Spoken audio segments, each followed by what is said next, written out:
निवडणूक आयोगावरती इंडिया आघाडीचा मोर्चा सर्व खासदारांनी मिळून काढला होता। त्याची सुद्धा दृश्य आपल्या माध्यमातून आज राज्यातल्या किंवा देशातल्याच नव्हे तर सर्व जगातल्या जनतेने पाहिली। दिल्लीतला तो प्रसंग किंवा ती जी काही घटना आहे, सर्व विरोधी पक्षाच्या खासदारांना निवडणूक आयोगावरती चालले होते, त्यांना जाब विचारायला चालले होते, त्यांना पकडून बाजूला नेलं गेलं, अटक करण्यात आली। मला असं वाटतं की आपल्या देशाच्या लोकशाहीला सरकारने केलेली कृती म्हणजे एक बट्टा लागलेला आहे। सरकारने स्वतःच्याच हाताने असलेला आहे। तसं पाहिलं तर ही लढाई निवडणूक आयोगाबरोबर आहे, पण त्याच्यात भारतीय जनता पक्ष आणि सरकार का पडते हे आता उघड झालेलं आहे। राहुल गांधींनी कसं मतदारांची चोरी झाली, मतांची चोरी झाली हे सप्रमाण सगळ्यांना दाखवून दिलं। उघड प्रेस कॉन्फरन्स घेतली आणि एकदा त्यांनी विरोधी पक्षनेता म्हणून शपथपूर्वक सगळ्या गोष्टी केल्यानंतरही निवडणूक आयोग त्यांनाच सांगते तुम्ही ॲफिडेव्हिट द्या। म्हणजे हा कुठला उफराटा कारभार आहे?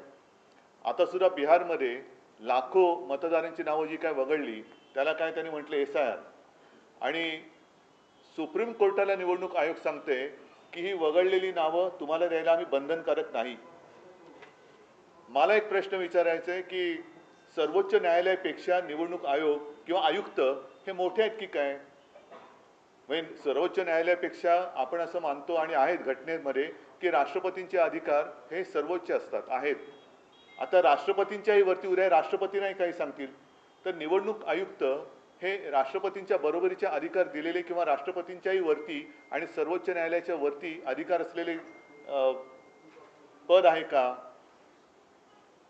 कारण असं जर म्हणणं त्यांचं असेल की आम्ही तुम्हाला बांधील नाही, तर मला असं वाटतं की हा एक तर सर्वोच्च न्यायालयाचा अपमान आहे।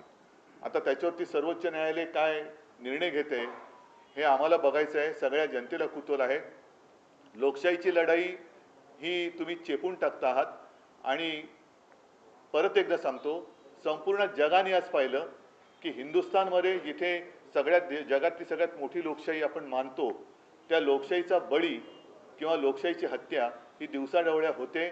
विरोधी पक्ष, विरोधी म्हणजे देशद्रोही नाही, विरोधी म्हणजे हे जे काय सत्ताधारी आहेत, तसं पाहिलं तर आत्ताची परिस्थिती जागतिक परिस्थिती पाहिली तर एका बाजूने अमेरिका जी काही धमक्या देते, ट्रम्प ज्या काही धमक्या देते, अशा वेळेला हे देशावरचं संकट आहे असं आम्ही मानतो।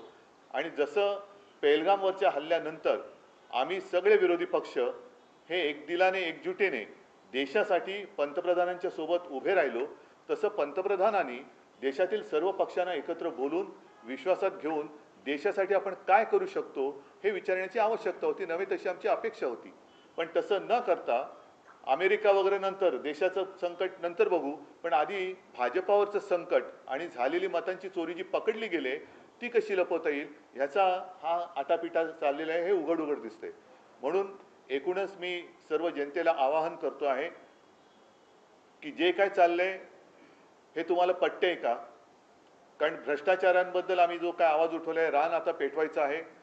महाराष्ट्रामध्ये तर मी सांगितलंच आहे की प्रत्येक ठिकाणी जिथे जिथे आपण सगळे जाल तिथे या भ्रष्ट मंत्र्यांबद्दल चर्चा करा, लोकांना समजून सांगा। आणि त्याचबरोबरीने ही मतांची चोरी ही लोकसभेला आपण फटका खाल्ला, आता बिहारमध्ये म्हणजे मी जे तुम्हाला सांगत होतो की आता मतदारांनाच ते सांगते की तुमची ओळख पटवून द्या, तुमची ओळख पटवून द्या। मग तुम्ही काय ओळख पटवून देण्यासाठी नक्की प्रमाणपत्र काय देणार आहात? कारण आधार कार्ड सुद्धा आता प्रमाणपत्र म्हणून धरलं जाते ना जात, अजून त्याच्याबद्दल सुद्धा द्विधा आहे, नेमकं काय दाखवायचं? कारण अनेक जणांना जे ग्रामीण भागातले आहेत आणि काही जे शहरी भागात सुद्धा आहे त्यांच्याकडे जन्माचा दाखला हा आहेच असं नाही।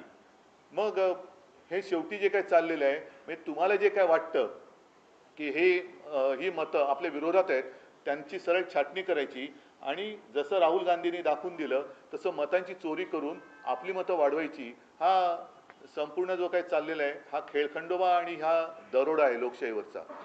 सगळ्यांनी मिळून त्याचा विरोध केला पाहिजे। त्यासोबत येणाऱ्या बिहारच्या निवडणुका आहेत, त्याबरोबर स्थानिक स्वराज्य संस्थांच्या निवडणुका महाराष्ट्रात येऊन राहिलेल्या आहेत, तर यामध्ये तर पारदर्शकता वाटेल असं आता स्थानिक स्वराज्य संस्थांच्या निवडणुकीमध्ये त्यांनी व्हीव्हीपॅट पण काढलं, म्हणजे आम्ही जी मागणी आमची होती, एक तर बॅलेट पेपरवरती निवडणुका घ्या, व्हीव्हीपॅटवरती तुम्ही व्हीव्हीपॅट ठेवल्यानंतर त्या रिसिप्टची मोजणी करा.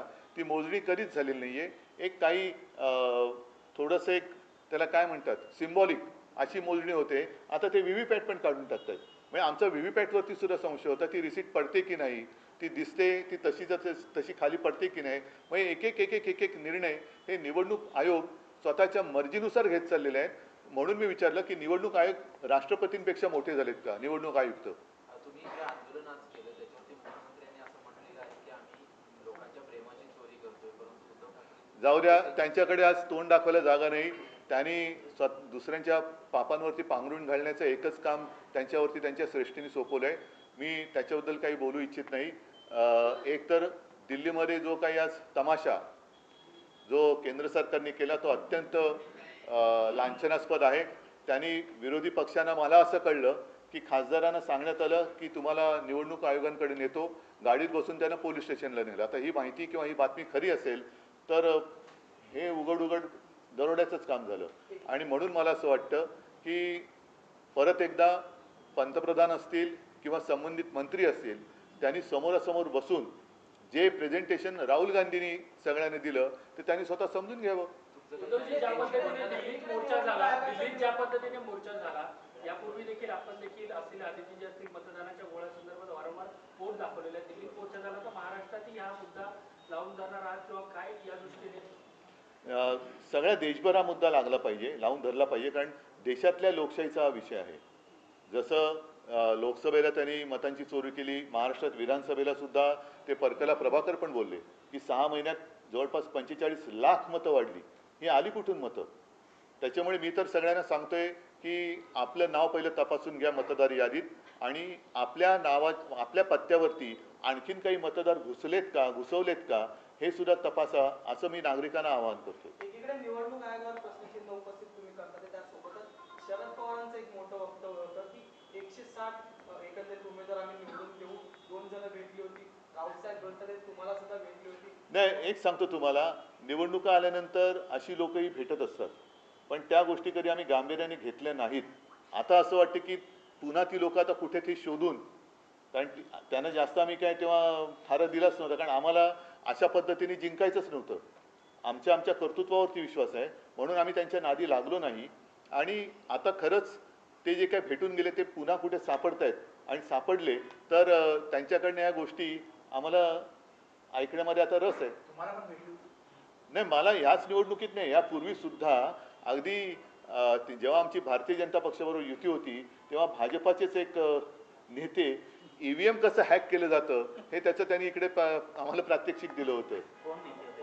कोण नेते होते? राष्ट्रीय स्तरावरचे? नाही, आता ते नेते नाही आहेत, आता नुसतेच आहेत. ठीक आहे. आंदोलन ज्या पद्धतीने इंडियाकडचं तिकडे झालं त्यानंतर राहुल साहेबांची किंवा इतर नेत्यांची काही तुमचं बोलणं झालं का? काय?